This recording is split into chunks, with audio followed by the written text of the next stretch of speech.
as principais decisões de um ser humano são solitárias. Não pode depender da plateia, nem dos mais próximos. Elas são de foro íntimo.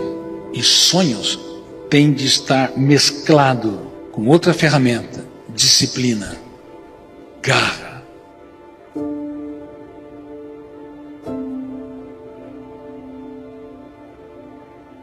Então, eu resolvi mudar o status quo da minha história. E só dependia de mim. E eu comecei a estudar 12 a 14 horas por dia e entendi a segunda ferramenta de gestão da emoção. Sonhos não são desejos. Desejos são intenções superficiais que não resistem aos problemas, às dificuldades, às crises, às intempéries do dia a dia, do início da semana, da segunda-feira. Nós vivemos na era dos desejos. Desejo de ter bons amigos, desejo de ser um excelente profissional, desejo de ser um pai, uma mãe que educa mentes brilhantes, desejo de encantar as pessoas, de nos encantar. Desejos. O inferno emocional está cheio de pessoas que amam os desejos. Sonhos são projetos de vida. Sonhos, quando são verdadeiros, nos controlam, mesmo quando o mundo desaba sobre nós, mesmo quando ninguém nos apoia, nos incentiva. E sonhos têm de estar mesclado com outra ferramenta, disciplina, garra.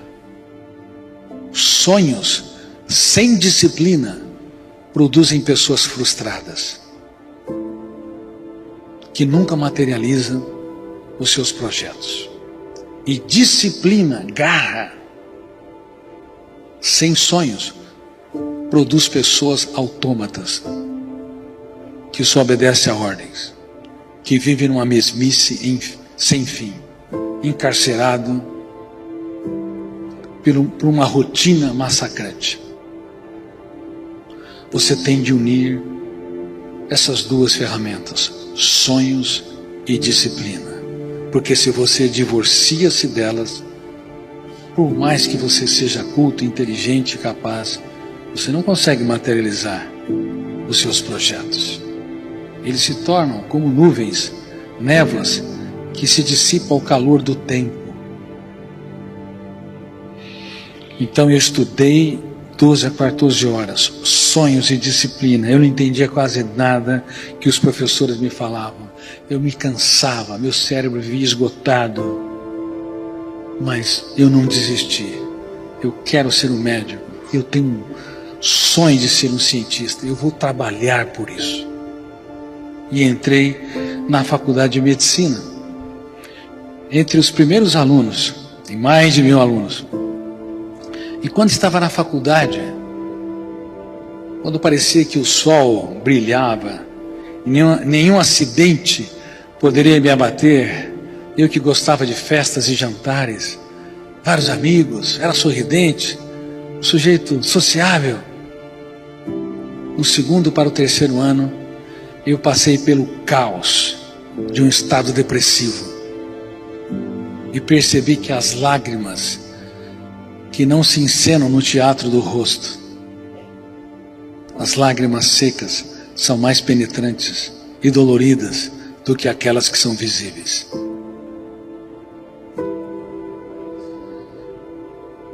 E eu era uma pessoa hipersensível.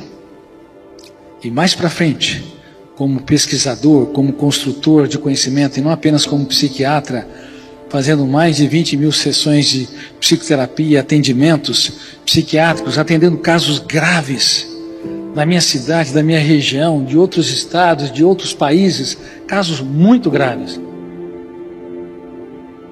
Eu entendi lá atrás que ou a dor me constrói ou ela me destrói. É um jogo que vocês têm de estar claro. não se curve à dor em hipótese alguma. Você tem que se curvar humildemente diante da vida e agradecer milhares de pessoas que estão ao seu redor, o ar que você respira, o coração que pulsa, mas não se curve à dor nunca, porque ela é implacável. A dor da depressão, a dor do pânico, a dor das fobias, inclusive a dor da alodoxafobia.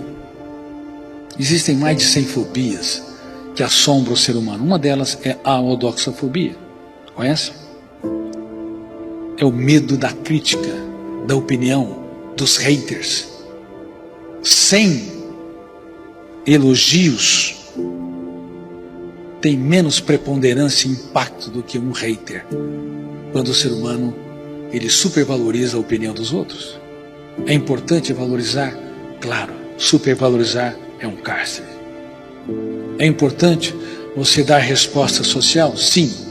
Mas se você aumentar os níveis de expectativa do retorno dos outros, é um calabouço. Até porque as pessoas próximas são aquelas que mais nos frustram. A dor me constrói ou me destrói. Eu não me curvei à dor. Eu comecei a escrever sobre ela. Por que eu não tenho autocontrole?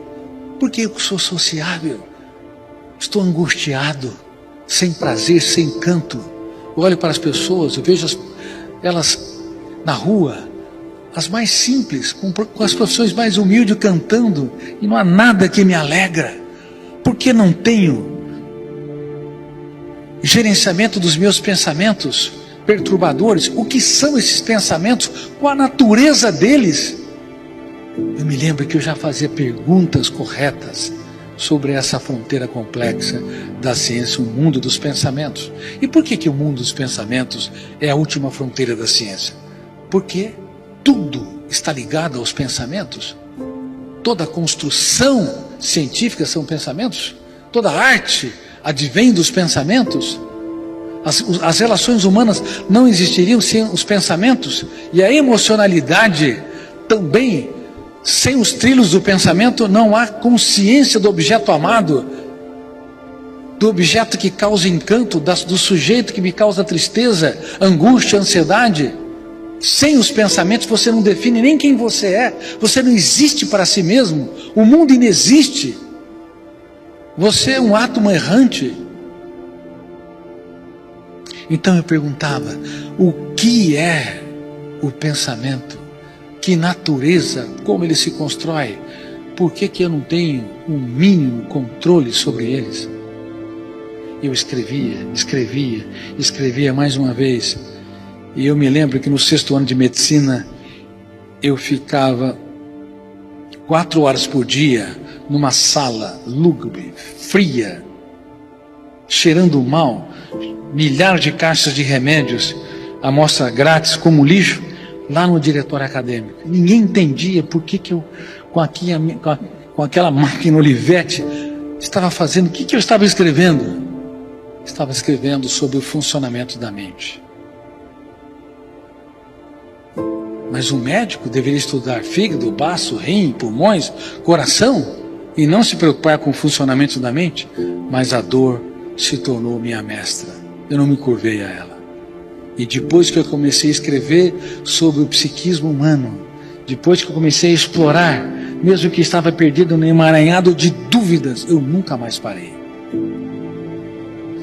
E eu me lembro que no 6º ano, eu comecei a curar a minha capacidade de observar.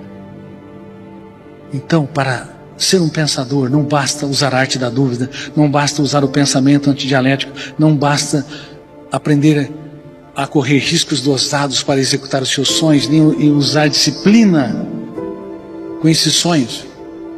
É necessário você observar o intangível, ouvir o inaudível.